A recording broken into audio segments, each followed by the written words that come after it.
as time goes by, okay, so the aluminum hydroxide would change into aluminum oxide because, di ba, remember, aluminum hydroxide, di ba, Al quantity OH3. Okay, the H there goes to the atmosphere, leaving the oxygen sticking to the aluminum. Okay, and forms a protective film needed to shield the metal from the moisture and air, thus preventing corrosion. Okay, the anodic film on the aluminum alloy is an electrical insulator and must be removed before any connections are made. Okay. Okay, the next slide, you will see samples of metals that are being anodized. So, ano sila, oh? I don't know what part of the aircraft is that. Well, at least it is being color-coded. Okay. Then we go to allodyning. Okay. When the protective coating is done in the field by chemical process, it is known as allodyning. Okay. There's sometimes mga good when your aircraft is not in the factory. Okay. Anodizing is only done in a factory. Okay. But if it is on the field, then the process that you will go through is the chemical process which we call allodyning. When small parts are fabricated in the field, or when the protective anodizing film has been removed or damaged, the part may be protected by chemical process. Of course, we call it allodyning. Okay, this process uses a chemical called the allodyne 1201. The picture that I showed you earlier was the allodyne 1000. Lahat pa na siya. If an invisible film is desired, okay, colorless, okay, then allodyne 1001, which I mentioned earlier, can be used. Okay. So, all these two products meet this specification, the military specification. Okay. Allodyne can be applied on the surface where all the traces of corrosion has been mechanically removed. Okay? That's very self-explanatory. Okay, the surface should be cleaned with a metal brightener and a cleaner until it will support the broken water film. So, what is meant here? So, you have to use a metal brightener and cleaner, okay, on the surface metal. Okay, once you apply water in it, the water has to flow down without breaking. Kung makita ka, the plastic coat, ano nimo sa tubig, mag-break siya, that means the surface is not yet ready. Okay? Any breaks in the water film indicates the presence of wax, grease, or oil, and further cleaning must be done. Okay. While the surface is still wet, brush or spray a liberal coating of the allodyne chemical. Okay.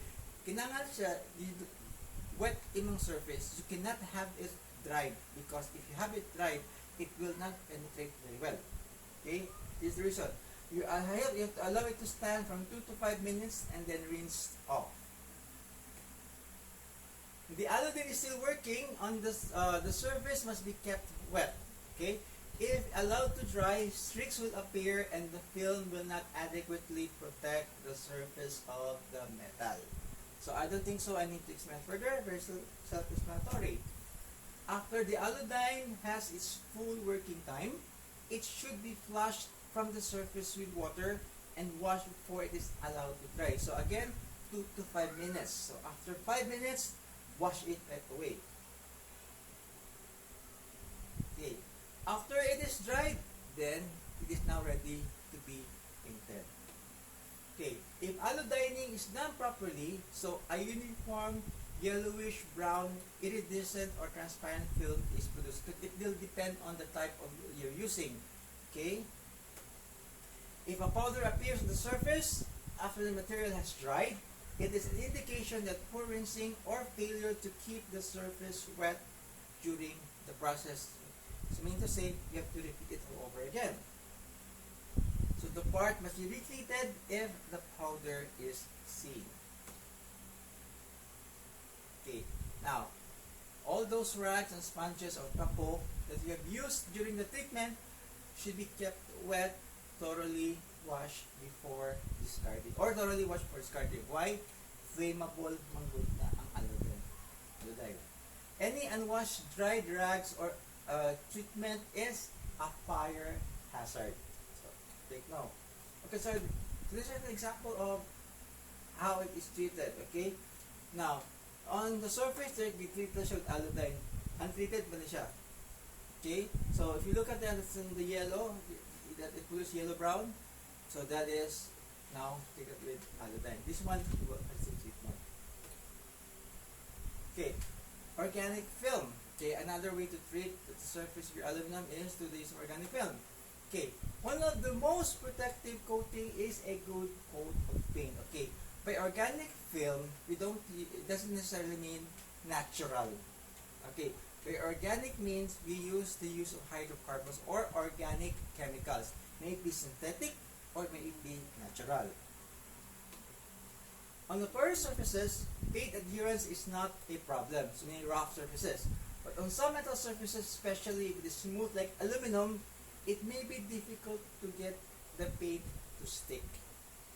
Okay, so what's being done?